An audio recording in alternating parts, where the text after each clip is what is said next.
Bismillahirrahmanirrahim. Assalamualaikum warahmatullahi wabarakatuh.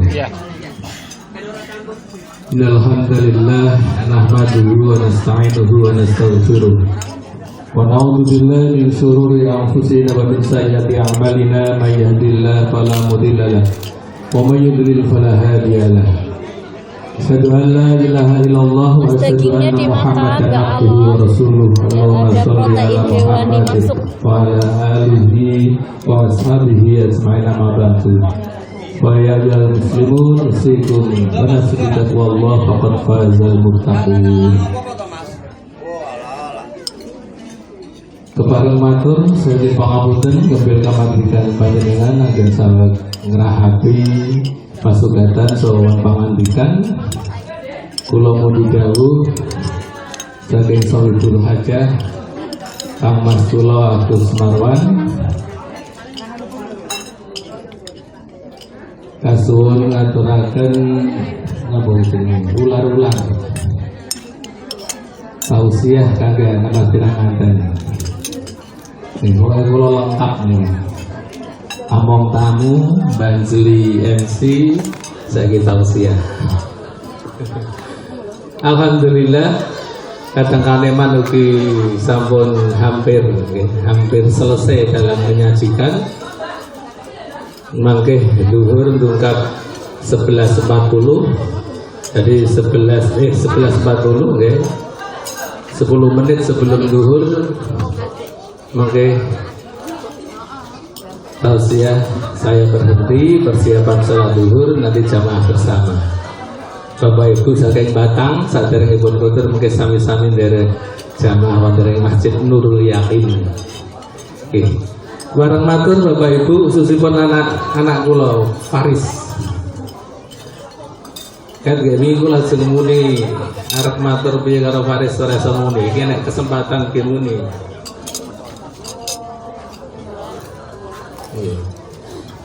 Sebetulnya kalau nasihat untuk Mas Faris itu sudah setiap saat nih. Setiap saat saya berikan. Kowe nek nangis aku rasa muni loh.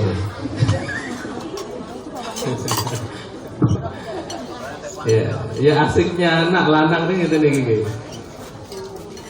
Nggih. Mas Faris, Mbak Ria. Nama Ria kok rumah saya kok cedak men karo aku itu bayar Ria jenenge adikku loh. Saya kita hati-hati. Jadi saya punya adik 2 Ria. Satunya Ria. Ya, satunya Ria Isngadi, yang satunya Ria keluarga baru di keluarga kita keluarga besar. Dan saya bapak ibu-ibu saking Batang niki sanes Ustad. Kula kaliin awangan. Bujen lenget keng lamar, atur keng ngiring, nah saiki ya melu mantu ngoten. Bang Mas Agus rada urip ora digolek wong balik adoh. Golek sing cedhak. Kok ya gratis sing jelas iki. Nek jadi paringi napa ngaten. Gratisnya ora mungkin deh nggih. Singkat saja Mas Ananda Faris. Cepet menbetul nih. Ananda Faris orang menikah ya belajar keluarga itu pantasnya juga dari orang-orang yang sudah berkeluarga. Ya kamu bisa belajar dari saya, bisa belajar dari kedua orang tua kamu, dari masyarakat. Tapi yang prinsip siang hari ini akan saya sampaikan siji. Orang menikah atau berkeluarga itu harus punya niat yang benar. Niat yang benar itu niatnya apa? Niatnya apa? Nah, niat menikah itu apa?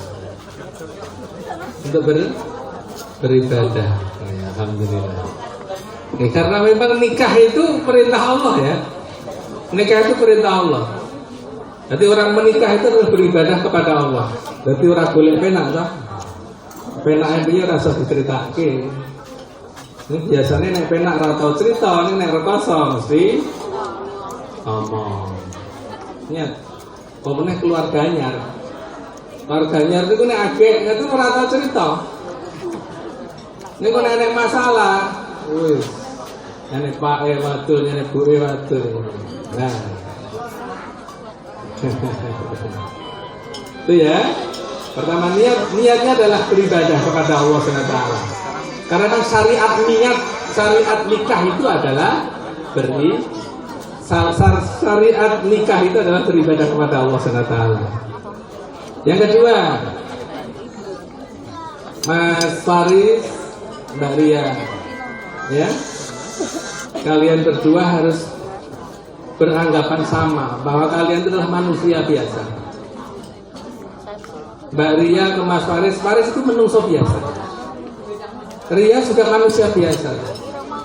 Jadi bukan malaikat yang selalu benar terus. Juga bukan setan yang mesti salah lah itu lah. Ya kan? Manusia. Di manusia itu kadang juga salah, kadang juga benar. Itu jenenge menungso. Manusia itu bisa salah, manusia bisa benar. Ini yura mungkin menungso salah terus kayak setan. Karena manusia itu memang perpaduan dari nur, dari cahaya malaikat dan juga dari nafsu atau sahabatnya setan.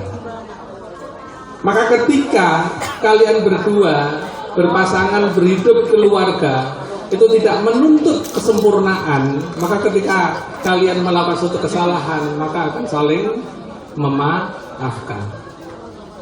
Nek kowe menganggap pasangan kalian itu adalah bukan manusia, pingin mau bener, maka tidak akan terjadi yang namanya keharmonisan rumah tangga. Karena apa? Mbak Ria menginginkan Mas Faris serba bener, serba baik. Sebaliknya Mas Faris juga menginginkan Mbak Ria itu serba bener dan serba baik. Maka posisikanlah kalian berdua bahwa dengan berdua adalah manusia biasa. Seperti Rasulullah itu juga manusia biasa, dalam keluarganya juga kadang salah. Tapi bagaimana Rasulullah manajemen keluarga?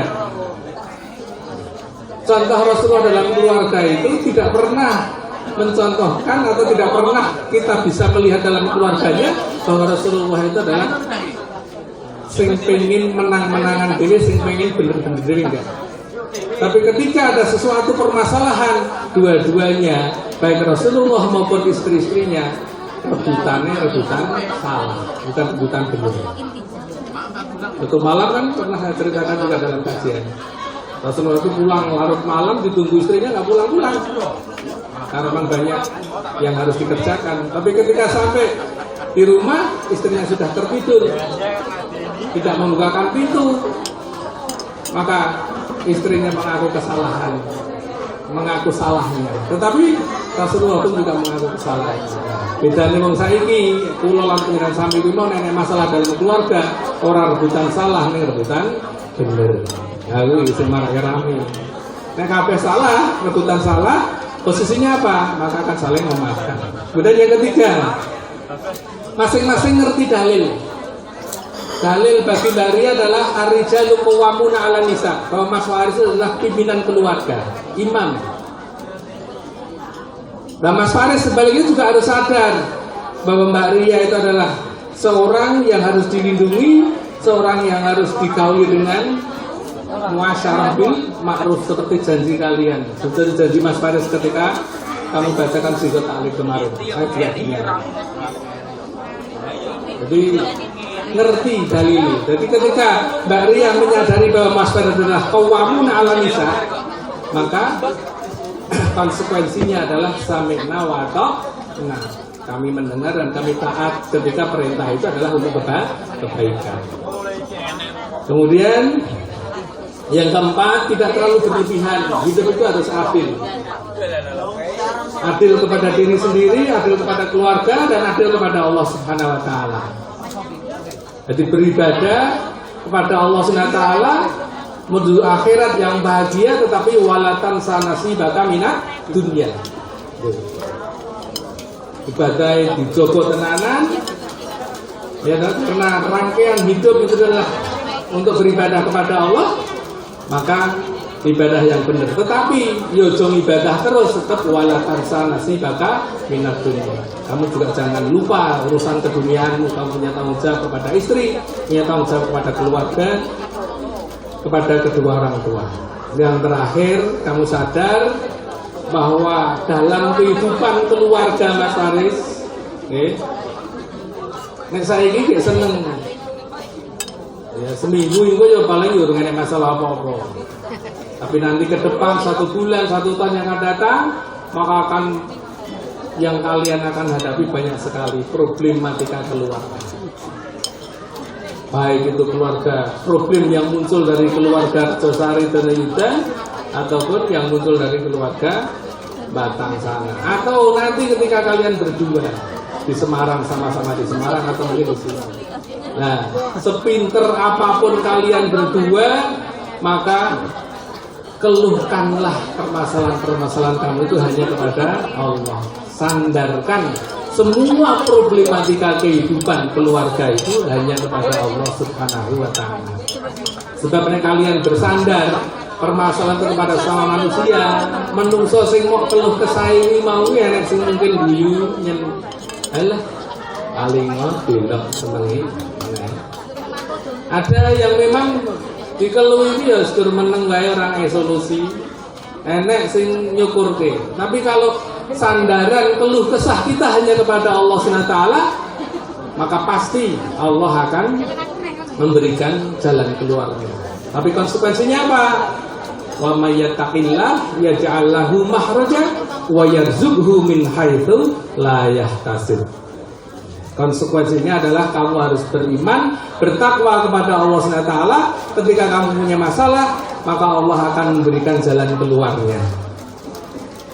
Kalau kamu mencari rezeki, dan Allah pun akan memberikan rezeki min haitsu la yahtasib, dari rezeki yang kamu tidak mengira. Seperti dicontohkan oleh kisahnya Hasan Al-Basri. Ketika ditanya Su'ila Hasan Basri, masyaallah zuhdika fid dunya. Jadi Hasan Basri itu adalah seorang yang zuhud. Ditanya, apa rahasia kezuhudmu wahai Hasan Basri? Apa jawabannya? Beliau menjawab, alimtu bi anna rizqi la ya'khudhuhu ghairi. Bahwa saya itu tahu bahwa bagian rezekiku tidak akan diambil oleh orang lain. Nah, truk liwat kae tulisannya buri kalau rezeki nggak akan kemana mas. Jadi rezeki itu sudah dijamin oleh Allah. Tugas manusia adalah menjemputnya. Itu menjemputnya lewat pasar Mawang Arabuwe. Kalian berdua menjemputnya mungkin lewat profesi kalian. Ini tetap usaha. Nah, usaha itulah dalam rangka kita menjemput rezeki. Kalau Allah mentakdirkan, karena rezeki itu adalah memang haknya Allah, bukan hak kita. Kita tidak bisa menghitung, kita tidak bisa target, kita hanya bisa berikhtiar berusaha. Maka pasrahkan. Setelah usaha itu dipasrahkan kepada Allah Subhanahu wa Ta'ala. Ini saja 11.34, 5 menit ke depan akan sholat zuhur. Untuk itu saya cukupi dulu. Nanti nasihat berikutnya sambil silaturahim menabah rasa nggawa gulakan, rasa nggawa bokong, orang-orang tak sibuk. Maka itu Bapak Ibu yang saya telasarakan ngayati medal, saya itu sama menunggak adzan zuhur, kula tetapi bila kita ya. Assalamualaikum warahmatullahi wabarakatuh.